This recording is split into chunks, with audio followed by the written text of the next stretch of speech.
this is a fully trimmed rear seat cushion base unit for the Triumph TR3A pre 60,000 on the chassis number. So these are optional extra in the car. They weren't always fitted with them, but some cars were.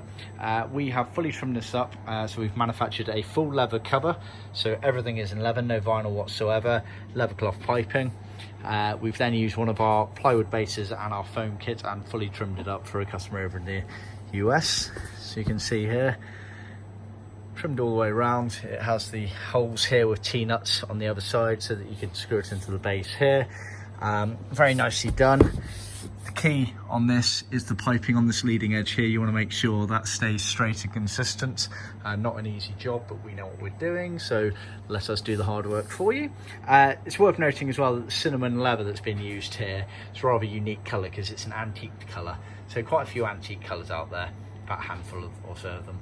And antique leathers and vinyls had sort of black speckles going through it, so it's like a mottled effect that make it look old and antique, hence the name. It's a very nice colour actually, so bear that in mind. See our colour library and material library for a further guide on that, and our website for more details on what we can do for you.